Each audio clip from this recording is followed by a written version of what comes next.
pencipta langkah yang kini dipangkah.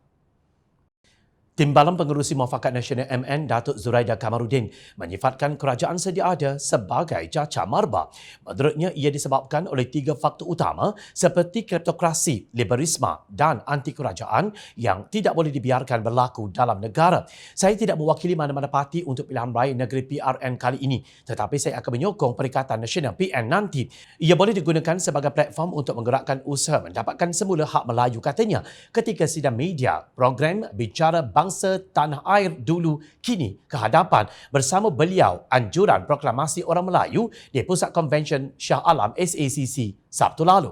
Dalam pada itu, beliau berkata tumpuan kini diberikan kepada PN Selangor kerana kemenangannya penting sebagai platform menaikkan semula orang Melayu. Justru beliau mengingatkan calon yang bakal bertanding agar mempunyai kredibiliti, berpengalaman dan mampu menarik perhatian pengundi. Dalam masa sama, ia secara tidak langsung akan memberi kesan kepada kerajaan pusat pimpinan Perdana Menteri Datuk Seri Anwar Ibrahim. Ini akan menarik lebih ramai ahli parlimen tampil berani untuk bertindak menarik sokongan terhadapnya. Jelas Zuraida. Kelakar betul Zuraida Kamaruddin yang sangat popular dengan gelaran Mak Lampir ini. Pengakuan kononnya tidak mewakili mana-mana parti tetapi menyokong PN tidak langsung menggentarkan sesiapa. Siapa Zuraida? Sekadar pengkhianat. Malah sesuailah dengan Zuraida. Semua parti yang anda sertai, anda akan khianat. Dan antara yang anda khianati, hanya Mahyadin saja yang masih menerima anda dan sanggup diperbodohkan. Tidak untuk Anwar Ibrahim dan tidak untuk Larry Seng. Bercakap tentang mengembalikan hak Melayu yang disuarakan Zuraida. Hak Melayu yang mana satu yang telah dirampas. Setahu kami, hak Melayu di Ampang yang dilacurkan Zuraida demi kepentingan dirinya. Siapa ahli parlimen yang akan bertindak menarik sokongan kepada Anwar Ibrahim? Zuraida ada nama mereka atau sekadar menganggap semua orang dan ahli parlimen tidak bermaruah dan tidak berprinsip macam beliau?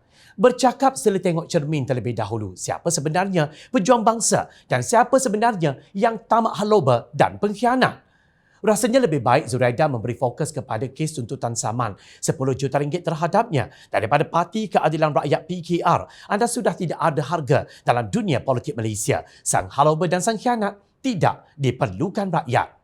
Setelah ketiadaan modal untuk dihidangkan kepada para penyokong, Pengerusi Perikatan Nasional PN Tan Sri Mahyadin Mat Yassin pula muncul dengan mengibaratkan kerajaan perpaduan yang di bawah pimpinan Datuk Seri Anwar Ibrahim ketika ini hanya menunggu masa untuk tersungkur. Presiden Parti Peribumi Bersatu Malaysia Bersatu itu kononnya tidak menyangka kerajaan gabungan antara Pakatan Harapan PH dan Barisan Nasional BN itu ketika ini kacau bilau dan berada dalam keadaan yang dahsyat. Sejak bila UMNO sebulu dengan DAP? Dari dulu sampai lah ni, kalau sebut UMNO dengan DAP, no way, no go.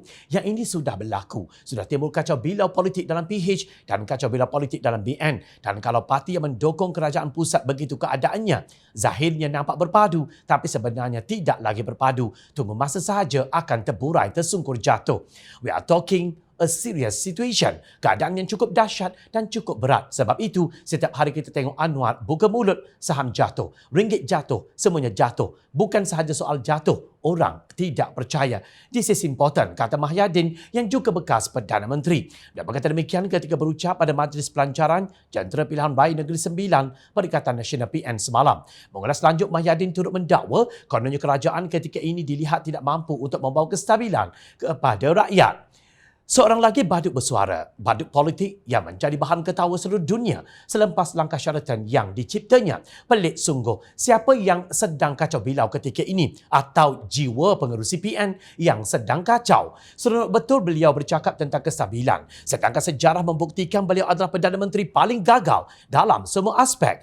33 bulan nyawa negara berada di hujung tanduk hasil pengkhianatan yang dilakukannya. Huru-hara seluruh pentadbiran Malaysia dibuat Mahyadin. Adakah itu kestabilan yang dimaksudkan beliau? Sekadar mendapat jolokan bapa perutusan Malaysia, apa yang hendak dibanggakan Mahyadin? Dari mencipta pelbagai langkah, Mahyadin akhirnya menjadi Perdana Menteri dan kemudian ia dipangkah keluar dengan pangkahan yang paling hina. Kemudian beliau terus mengatur langkah demi langkah ketika pentadbiran Datuk Seri Ismail Sabri sehingga mengugut untuk menekan butang dan kemudian dipangkah lagi ketika PRU15. Yang nyata, rakyat Malaysia tidak lagi sanggup berada di bawah pimpinan Paguh. Ia adalah titik hitam dalam hidup rakyat. Bertahun dikurung dengan darurat ciptaan beliau dan parlimen digantung tanpa berbicara tentang hal rakyat. Demokrasi dibogel dan diperkosa selama beliau menjadi Perdana Menteri. Peliknya wang negara entah ke mana dibelanjakan dan kini sibuk pula menafikan. Sampai bila Mahyadin ingin mencipta langkah dan kemudian dipangkah dan disanggah? Sudah-sudahlah, ingat rakyat sentiasa memerhati.